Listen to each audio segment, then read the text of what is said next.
हमरापूर विभाग premier league 2025च्या चौथ्या पर्वाचा ऑक्शन डे सोहळ्याचे आयोजन 10 डिसेंबर रोजी म्हाडा कॉलनी येथील रविराज फार्म हाऊस येथे युवा नेते वैकुंठदादा पाटील यांच्या हस्ते करण्यात आले। यावेळी आपल्याकडे गुणवंत खेळाडू आहेत, त्यांच्या खेळाला वाव देऊन तळागाळातून चांगला खेळाडू घडवण्याचा प्रयत्न करण्यात येत आहे। खेळाडूंनी ही चमकदार खेळ करून सामन्यांमध्ये रंगत आणायची असल्याचे युवा नेते वैकुंठदादा पाटील यांनी ऑक्शन डे सोहळ्याप्रसंगी मार्गदर्शन करताना सांगितले।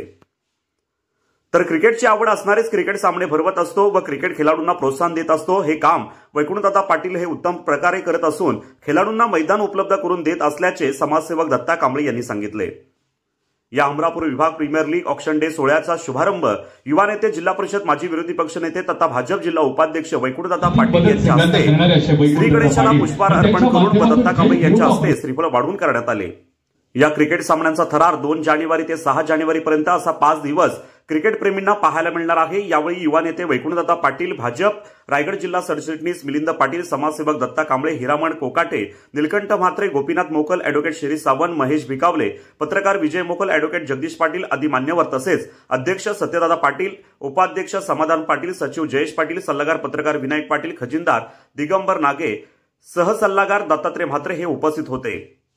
या सामन्यात दादर, रावे, सोनखार, उरणोली, कळवे, जोहे, तांबडशेत, हनुमानपाडा, डावरे, कोपर, हमरापूर, वरडी, खारसापोली, नवघर, अंतोरे, पाटणेश्वर हे सुपर 16 संघ सहभागी झाले आहेत।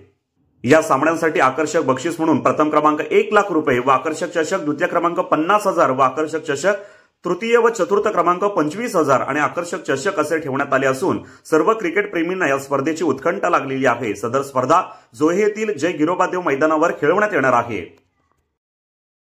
गेल्या वर्षाची जी काही खंत होती ती आपली गेल्या वर्षी स्पर्धा थांबली होती, परंतु यावर्षी या स्पर्धेचं विशेष महत्त्व बोलायचं झालं तर या वर्षी आपल्या हक्काच्या ग्राउंडवरती आपली स्पर्धा होणार आहे आणि आपल्या ग्राउंडवरती आपण खेळणार आहोत याचा प्रत्येक खेळाडूला आपला अभिमान असायला पाहिजे।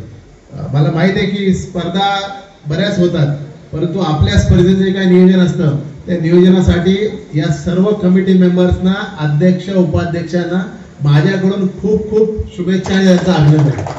कारण तुमचं नियोजन फार सुंदर असतो। जागा अत्यंत जरी वेगळ्या पद्धतीची असली तरी त्याला स्वरूप देऊन त्याला चांगलं व्यवस्थितरित्या त्याचं आयोजन नियोजन करताय, त्याबद्दल तुमचा आभार आहे। आपल्याला माहिती आहे की आपल्या भागामध्ये क्रीडा क्षेत्रामध्ये पाहिलं तर क्रिकेटमध्ये आपण पाहतो की खूप चांगल्या प्रकारच्या सामने होतात आणि आपल्याकडे गुणवंत खेळाडू आहेत।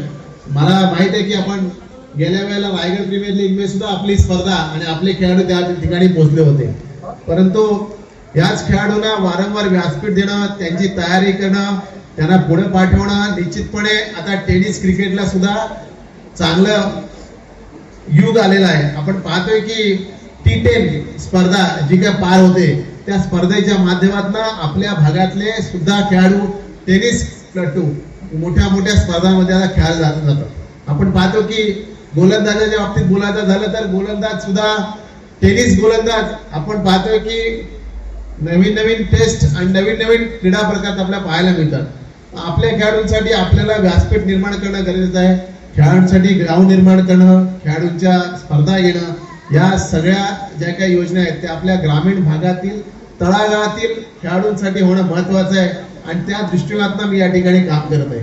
मला माहिती अशाच ताज्या अपडेट्स मिळवण्यासाठी आपल्या रंग मराठी न्यूज चॅनेलला सबस्क्राईब करा आणि बाजूच्या बेल आयकॉनवरती क्लिक करा। धन्यवाद।